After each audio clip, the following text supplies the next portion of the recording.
Think about it. Every hiring decision is a choice that can make or break a team, a culture, and even an entire company. So how do we make the right choice? Hi, I'm Dr. Mickey, and welcome to Inside the Mind of Hiring. Here we'll uncover the psychology and strategy behind effective hiring. Because the right fit isn't just about skill or experience. It's about understanding people, their motivations, their strengths, and the shadows of their shortcomings. Together, we'll tackle the tough questions. How do we look beyond bias? How do we find the qualities that make people not just qualified hires, but the right hires? This is about identifying leaders who drive success, lift morale, and actualize a company's vision. Inside the Mind of Hiring starts now. Hey everybody, I'm Dr. Patton. I love the episode. I get to take this amazing journey with the one and only, are you kidding me, Dr. Mickey Fineberg. Now look, listen to this. I wish we did more shows like this from like every profession. But today it's confessions. Confessions of a business psychologist, one of my biggest failures and one of my biggest successes. Dr. Mickey is bringing this along to talk about the fact that those of us that are in business and consultants, we do make mistakes. But then what's the point, Dr. Mickey? Well, you learn from them. You learn from your successes and failures. I mean, that's a cliche, but you really should, and you really do. On both sides of the coin, fortunately, my ups have been significantly more than my downs, but I've had some of my downs have been pretty bad. I've I've had some pretty rocky failures, and but fortunately, I've been more successful than I failed. But I have failed, and I think it's important to acknowledge that and to learn from it. So what's one of my biggest failures? What's one of my biggest successes that always has, that I'll remember, always makes me happy. But the failures I always remember too. And they make me happy to the extent that I can really derive some intelligence from them. So I'd like to start today with a failure, end on an up note. Start with the failure. So I've got a company here that is a material handling equipment company. And what I'm talking about here is forklift trucks, aerial lift trucks, cranes, things that just schlep material. Okay. And they're operated by folks. And what they were looking to hire here, and I had some background in helping them hire these people. Very important for the success of this company is a capital goods salesperson. So someone that would, and it's reason it was called capital goods, that this stuff isn't cheap. These material handling equipment and vehicles are not cheap. And this guy was responsible for not just servicing existing business or penetrating existing business. He was responsible for new business, new capital sales. So, so they sent this candidate to me, and he was pretty impressive. He was bright on all counts, pragmatics, conceptually, numerically. He was energetic, driven, well organized. I thought he was going to be very purposeful. Sorry about that. Results oriented, money motivated. Good salespeople are often money motivated. Oh, yeah. Exactly. And the data said he makes a quick and positive social impression, and he certainly made a quick and positive social impression on me. And I felt that when you're selling across a relatively long and sometimes complex sales cycle, you have to ask the right questions to really find out what the customer wants and needs. And I felt he was going to ask insightful questions. And I also felt when it was important, he'd be quick with the answers and with credible answers. I thought he could be a little intolerant and critical, but a lot of salespeople are like that. Uh, but I didn't think it would come out with customers. I think it would come out with internal support people and it would probably have to be managed. But he had a good enough personality to maybe compensate for that. But I was a little concerned about that. Um, and I thought he was sure of himself. I wanted a confident person, a little bit though on the cocky side. But I thought his confidence fundamentally was genuine, both in terms of my impression and in terms of the test results. He was a bit underdressed, which I'm going to get to later. Uh, More so than most people that would come in for this kind of job. He wore a red sweatshirt, jeans, and Air Jordan sneakers. And well coordinated because the Air Jordan sneakers were red, white, and black, so it kind of was well coordinated with everything else. But it was a little concerning to me. It was one of those concerns that I have intuitively, but well, I learned that they should blossom more in, in terms of my mind. But I didn't elevate it to a point where I thought it was a deal breaker, so to speak. And he was well groomed. Okay, so so I recommended him, Pat. I'm sorry, Dr. Pat, and Well, they hired him. They yeah. hired, Okay, here we go. Here we go. Wait for it. Wait for it. Go and ahead. he started quickly. And remember, it's new sales, so he was running with some really strong, qualified customers, impressive, qualified customers. And lo and behold, after 3 months, he was arrested for robbing a bank. So Now, Dr. Mickey, I gotta say, you cannot make that story up. I I can't, but it's a true story. It happened. It happened to my client, God bless him, and it happened to me. It happened to little old me. And when the client called to Three tell months. 3 months. me in Eh, the job, three wow. months, he started Wow. off well. He started off really fast. He started off well. Mm. Um, and so he ended up being arrested for robbing a bank. And when the client told me, I was frankly shocked. I was absolutely embarrassed. But I managed to say, if you could have kept him out of jail, he would have been a great salesperson. The client, unfortunately, the client had a sense of humor and laughed. Well, that's a good But idea. But yeah, there are some things, let's just talk about that for a minute. And this goes with the misunderstandings about who consultants are and what consultants do. Nowadays, if you're not doing a background check, people really want to come in and see if you have a half a brain right right, now right. in Oh the yeah, world. Yeah. yeah, But back in the day, we didn't have all these tools. So I just want to be clear about the people listening to the show today. right, right, Y'all have a lot more tools. You can like look somebody up. Then they got these apps, and then they got these websites. They can tell you like, when the person cut their last toenail. right, But right. when we were doing these evaluations, we really didn't have that ability as Right. far as what we do now, did we? Well, they did. They did, but they weren't as high profile. Clients didn't Robust. use them.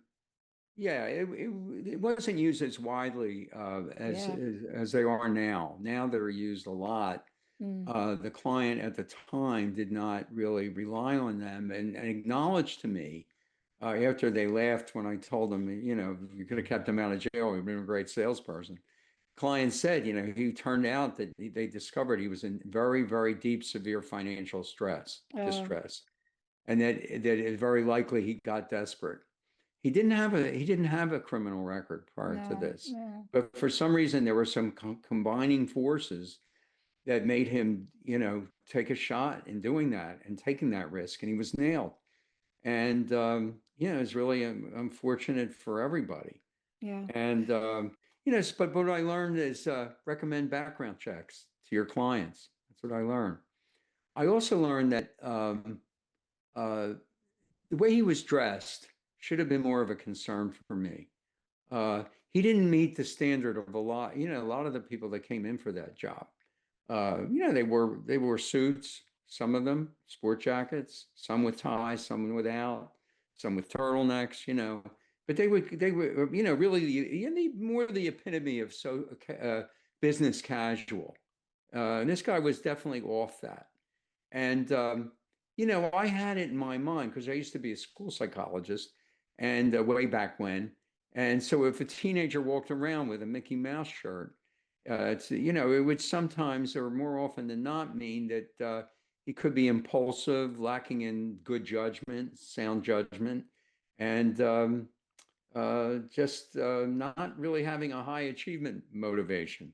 Like, don't Yeah. expect too much from me because if you do, I'm going to disappoint you, was what that T-shirt says. So I think that's what his dress was saying to me in many ways. And I Yeah. should have, I was uncomfortable with it. But I didn't acknowledge the extent of my discomfort. And I should have made that a 0 times a million is zero issue, Yeah. to be Yeah. honest with you. And so I learned to take that more seriously. Yeah. Well, I want to point out to everybody, these are indicators. Now, it Right, doesn't, so I want to be really clear about a few things here. I got hired by Doris Stoner to work for AT&T, and I was the female equivalent of the gentleman that Dr. Mickey. However, I was dressed in clothes, but I was not dressed in AT&T type clothes. Now, I right. didn't wear fishnet. Okay. But what I'm trying to say is Doris Stoner took a shot on me. Right, These are just simple indicators. Now, I will say to you, if you live in the Pacific Northwest, casual dress is what I learned when I moved here. My biggest mistake was not picking up on the fact that I went to a CEO meeting 4 times and the CEO was dressed in shorts and a right, shirt, and I'm dressed like I'm still working in New York. right, But after the 5th time, I got it. right. Now, Sure. let's just Yeah. talk about you didn't really get harmed by that, meaning the client didn't really, I don't know. But you learn from it. So now you don't do those things. You follow your gut, don't you? Well, I follow my gut and my heart and my mind. Mm-hmm. Uh, but I learned that, these are indicators. And I have probably um, 3 or 4 hours, 3 hours worth of time in looking at a candidate's data and also just in analyzing a candidate and 2 hours with the candidate, maybe 4 or 5 hours at tops trying to figure out what I want to do. Um, and as I'm writing, I'm making decisions. As I'm dictating reports, I'm making decisions. I got to be really size somebody up in a short amount of time, I know. and uh, and Somebody you and don't know. So that's this right. is like Somebody I somebody never you just met. like meeting for the first time. Right, right. So and I have to trust my. You're right. I have to trust my gut. The clothes were not. Um, the background check was really on the client, but I discovered I had to recommend that in the future because there are elements and dimensions of a person you don't really get. But clothes is like to me, it's like speaking. It's like a language. It's a kind of communication. And I felt this person was generally underdressed, and that means something.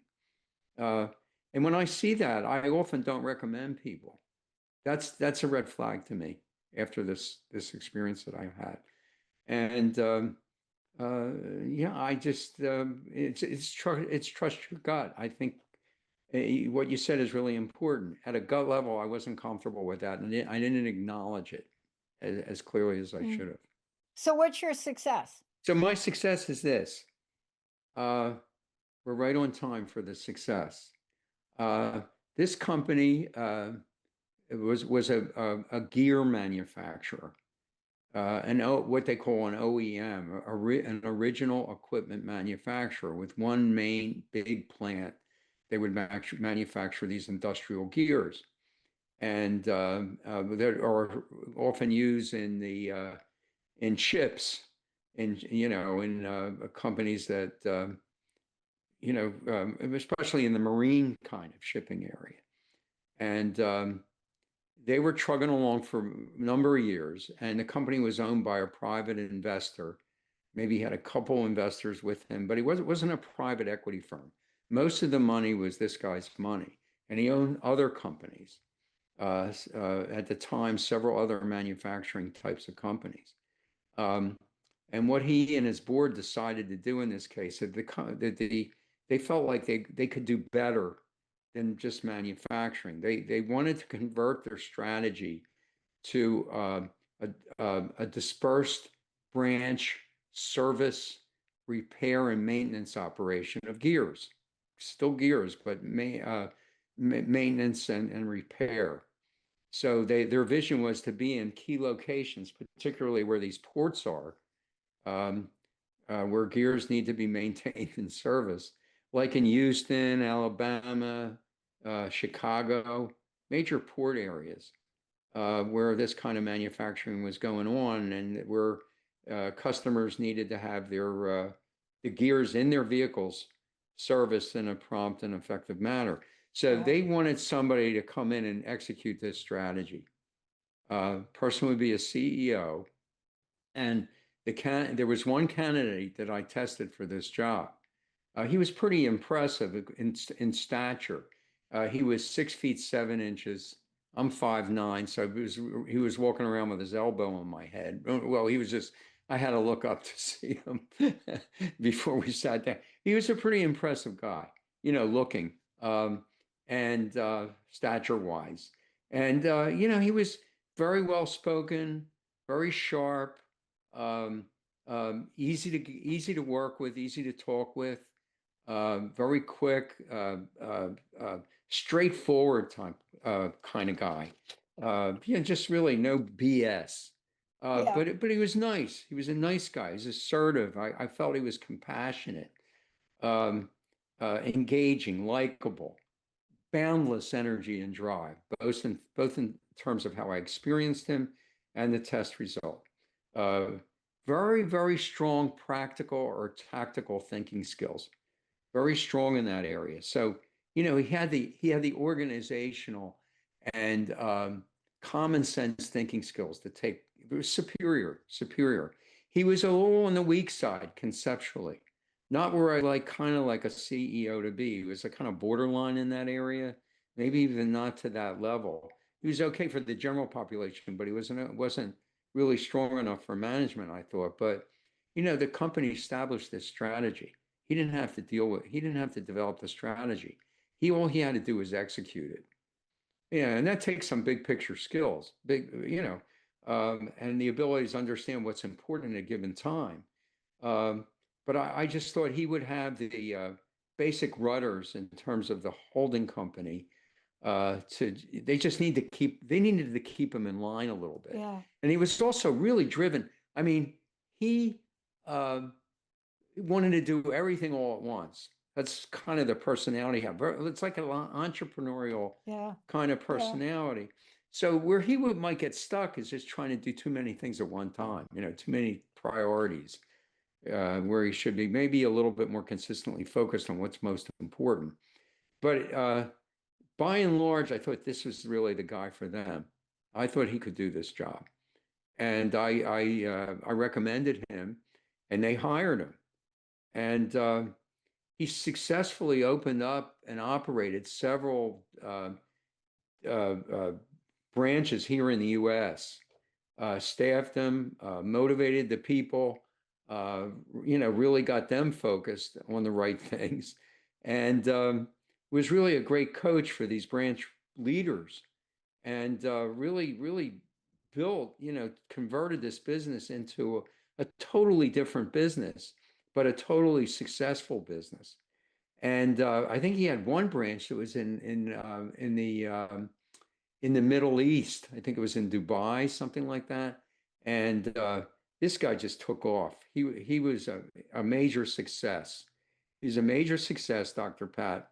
And uh, what happened was that the company fell into a strategic buyer. A strategic buyer is a large company that wants to make this company as part of the fabric of their business. They didn't have this kind of gear service company. They wanted to make it a part of their business. So they ended up buying it for 3 times what the revenue was. Wow. Revenue was like, by the time it was about 50 million, he built it up to about 70 million, and they sold Mhm. it for 200, over 220 Yeah. million dollars. Yeah. Sometimes when And you have a gap in your organization and you see a company like that, that you can yeah, literally look at and bring and expand, it's kind of magical. right, right. It is magical, and and they retained this guy. They retained him as the CEO. They called it the Power Systems Division, and they retained him and they broadened his role because they already had some existing business that they wanted him to manage, that they added to this company that they bought. And he remains there today. I mean, he remains a successful player with that company. And when he was with the other company, he wasn't required to be my client, but he decided he wanted to work with me there, and also continue to work with me for a time in this large company. And this large company's so big that they do have services like what I offer, but he still hung in with me for many years, and he's definitely a success. And what I learned was the company was interested in maybe looking at another candidate, and I went with my gut and my mind on this one, and I was right. And I said, "Don't you have to test anybody else? This is your man." And I could have said, "Well, yeah, send me two more candidates. I think that would work well." But I really didn't think it was necessary. I really didn't think they were going to do better than him, and they didn't. And he was quite successful. And so in that case, I was right in terms of my instincts and my intellect to recommend this fellow. And it really turned out well. And I wouldn't have, it's one of those feathers in my cap. I Yeah. wouldn't have it any other way. Yeah. I mean, So part of this too is, you take all your skills, everything you've learned, and Dr. Mickey, people should know a little bit about Delta. And so your firm, your company, you're called upon by top executives to help them come in and right, make good choices for the executives that they hire, the people, right, right? right, So absolutely, the responsibility of that, first of all, is enormous. And, we've talked about so many different stories that, you've shared about that and you've brought people on. But this is really for both you and I, whether, organizational consultants, behavioral consultants, whatever we do, right, there's a pothole that we could step in. And then there's a yeah, pot of gold that we can get. And you just shared right. both. Yeah, yeah. It's like people tell you, people fail more than successful. Yeah, boy, I Yeah, get that. yeah. They People fail more than they have successes when they're really successful. It's successful people fail more than that's the saying. Successful people fail more than unsuccessful people. And I really believe that there's something to that. If you don't acknowledge your failures and learn from them, you can blame a client. I could have been content to blame the client that they didn't use background checks, and I could have gone off.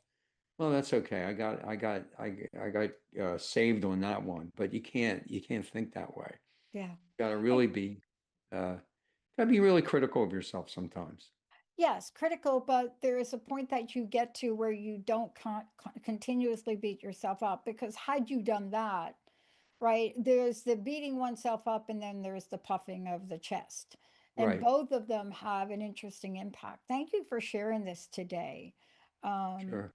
they're probably not your only wins and so forth, successes, but in the last couple of minutes, here's the message. What is the lesson from this for you? The lesson is never stop learning and keep moving forward. I mean, that's the lesson. And the more you succeed and the more you fail, the more insights you stockpile along the way, and that can help you in the future to be successful.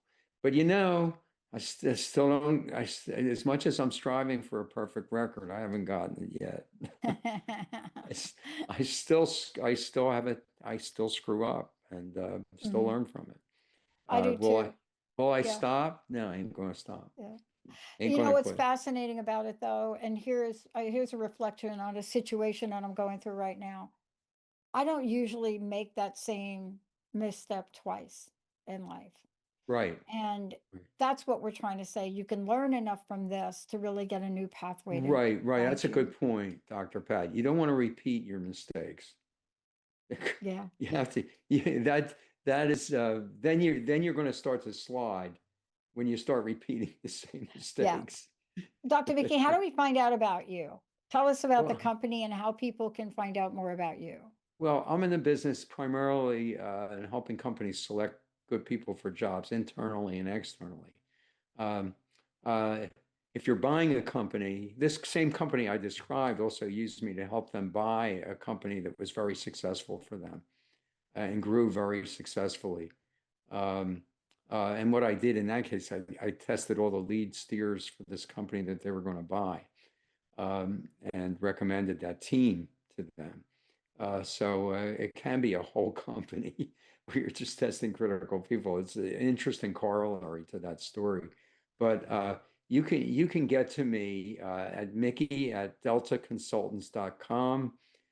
You can look up my firm, Delta Consultants, basically www.deltaconsultants.com, or you can find me on LinkedIn, Dr. Mickey Fineberg. That's Fineberg. I love it. Dr. Vicky, thank you so much for being vulnerable. And, for people that don't know, just going to make a quick announcement. I heard Snoop Dogg is going to do the Olympics again.